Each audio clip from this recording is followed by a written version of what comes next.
여러분 안녕하십니까. 글로벌 이슈를 중심으로 시사연안을 다루는 월드아이 시간입니다. 저는 소종섭입니다. 트럼프 당선인 측에서 조만간 러시아 푸틴 대통령과 만날 것이다, 이런 외신 보도가 나왔습니다. 트럼프 당선인은 진작부터 푸틴 대통령 만나가지고 우크라이나 전쟁을 종식시키겠다, 취임 직후 일주일 안에 종식시키겠다, 이런 얘기까지 했었죠. 상당히 좀 특히 우크라이나 전쟁의 향배와 관련해서 상당히 주목되는 그런 흐름인데, 트럼프 당선인과 푸틴 대통령 빠르면 수주 안에, 조금 늦어도 수개월 안에는 만날 것이다, 이런 얘기를 했는데, 이 관련된 얘기 아시아경제 이현우 기자와 얘기 나누도록 하겠습니다. 자, 이현우 기자, 이 두 사람 그전부터 어쨌든 트럼프 당선인이 여러 차례 얘기를 했잖아요, 만나겠다고. 네. 근데 그 어떤 확정적인 얘기를 안 나왔는데, 이번에 트럼프 당선인 측에서 만나겠다라고 얘기를 했다는 것은 어느 정도 이것이 좀 무르익었다라고도 볼 수 있는데, 그동안에는 왜 이렇게 만나기가 어려웠던 겁니까? 네, 사실은 트럼프 당선인이 대선 공약 내세울 때만 해도 24시간 내로 만나겠다. 맞아요. 휴전 성사시키겠다.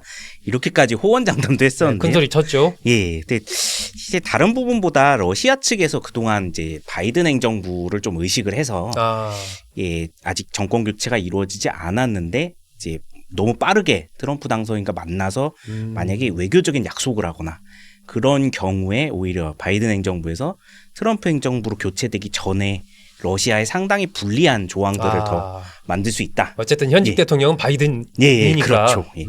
그래서 아마 그것과 관련을 해서 좀 우려를 했기 때문에 또 만나지 않겠다고 얘기를 한 게 아닌가, 그런 이야기가 나오고 있습니다. 네.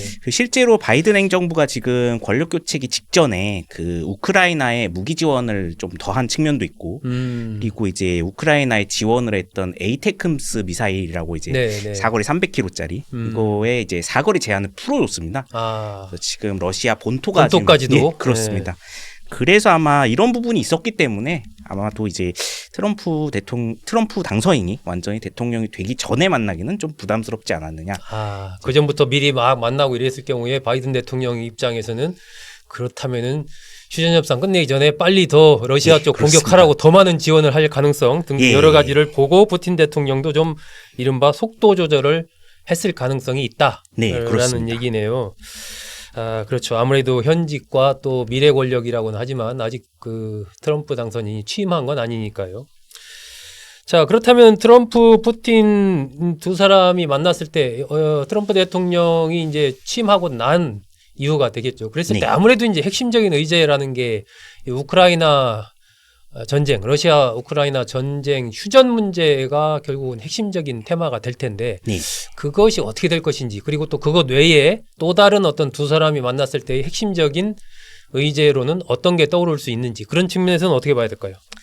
네, 말씀해 주셨듯이 일단 가장 큰 문제는 휴전 방식의 문제. 휴전 방식. 그거를 어떻게 이제 삼을 것인가, 그게 가장 집중될 문제로 보이는데요. 지금 트럼프 인수위 측에서 먼저 나왔던 얘기가 앞으로의 휴전 방식은 결국에는 한반도식 분단 협상, 이것이 중심이 될 것이다. 이런 한반도식 이야기. 분단 협상. 예, 그렇습니다. 이건 무슨 얘기인가요? 그러니까 지금 우리나라 현 상황처럼 이제 러시아 점령지랑 우크라이나 점령지 사이에 이제 철책선을 깔고 그것을 분단선으로 만든 다음에 이제 유럽과 미국의 연합군이 이 분단선 주변에 배치가 돼서 전쟁을 억제하는 그런 형태의 장기 휴전 방식, 이것을 지금 이야기가 나왔었습니다. 과거에 우리나라에서 이른바 유엔군이 중간에 그 판문점에 주둔하면서 양쪽 저기를 했던 것처럼 그러한 방식의 그 얘기라면은 결국 이제 러시아가 점령한 크림반도라든지 이런 것을 우크라이나 영토로 돌려주는 그런 것은 생각하고 있지 않다는 얘기네요. 그렇습니다. 근데 여기서 일단 또 하나의 문제가 되는 부분이 지금 러시아만 지금 우크라이나 영토를 점령한 게 아니라 우크라이나 군도 이제 작은 규모기는 하지만 이제 러시아 영토의 일부를 지금 점령하고 있는 상태입니다. 쿠르스크주 일대의 절반 정도를 지금 장악을 한 상태인데요. 양측이 서로 이 점령지에서 군대를 먼저 빼라, 그렇지 않으면 우린 휴전을 할 수 없다, 이렇게 나오다 보니까 이게 과연 점령지 교환이 가능할 것인가, 이 문제도 상당히 골치 아픈 문제가 될 걸로 지금 보이고 있습니다.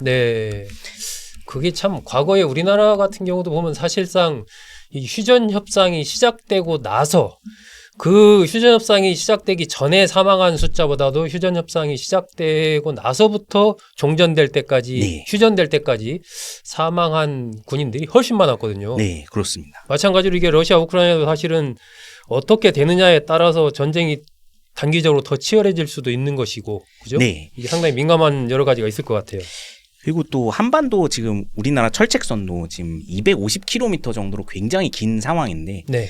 우크라이나와 러시아 전선지대는 1200km로 이제 4배가 넘습니다. 예. 4배가 넘네요. 너무나 길고 넓은 지역이기 때문에 이거를 도대체 어디서부터 어디까지 획정을 할 것이냐, 그리고 철책선을 과연 어디서부터 어디까지 깔 것이냐. 철책선을 깔면 또 지뢰를 또 설치를 해야 됩니다. 그렇죠. 이런 부분들에서 상당히 골치 아픈 문제들이 아마 오고 갈 것이고, 그리고 아마 이제 트럼프 이제 당선인하고 이제 푸틴 대통령이 직접 만나기 전까지도 이런 세부 사안들에 대한 합의를 놓고 계속해서 실무진끼리 협상이 이어지지 않을까, 이런 예상이 나오고 있습니다. 어쨌든 이게 간단한 문제는 아니지만 어쨌든 트럼프 당선인이 취임하고 푸틴 대통령과 만난다면 세계의 두 강대국의 수장들이 만나는 거기 때문에 뭔가 결말은 좀 맺어질 가능성이 있겠죠. 그 전까지 이제 물밑에서 여러 가지 협상이 치열하게 펼쳐질 것으로 그렇게 좀 예상이 됩니다.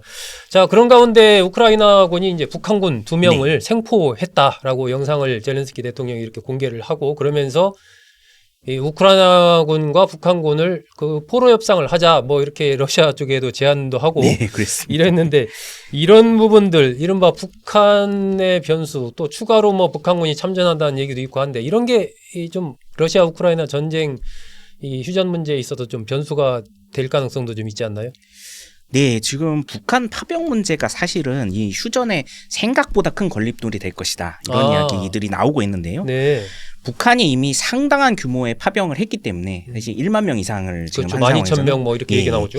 그래서 북한도 결국에는 그렇게 되면은 이 휴전 조약 당사자가 될 가능성이 있다라는 겁니다. 예, 파병을 당사자로 참여할 가능성이 있다.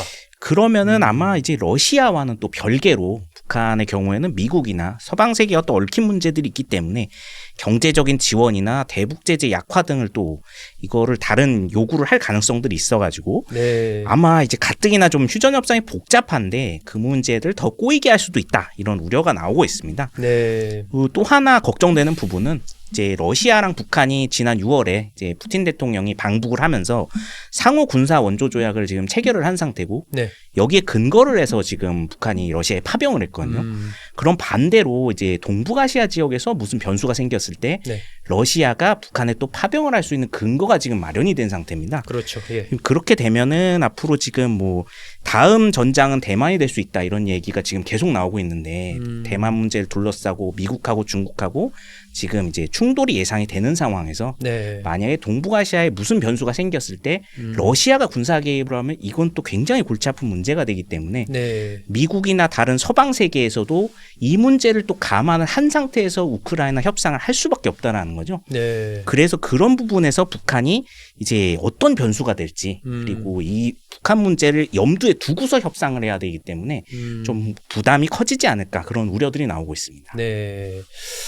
그러니까 일반적으로 우크라이나, 러시아 그리고 미국의 중재를 통해서 어떤 이것이 휴전으로 갈 것이다라고만 생각하기 쉬운데, 사실 북한 변수라는 것이 거기 들어가면서 상당히 좀 복잡해질 가능성이 있고 그것이 동북아 정세까지도 향후에 영향을 미칠 수가 있기 때문에 미국으로서는 그런 문제까지도 감안을 해서 휴전 협상을 해야 되는 이런 상황이어서 상당히 복잡해질 수 있다라는 그런 이제 전망이네요.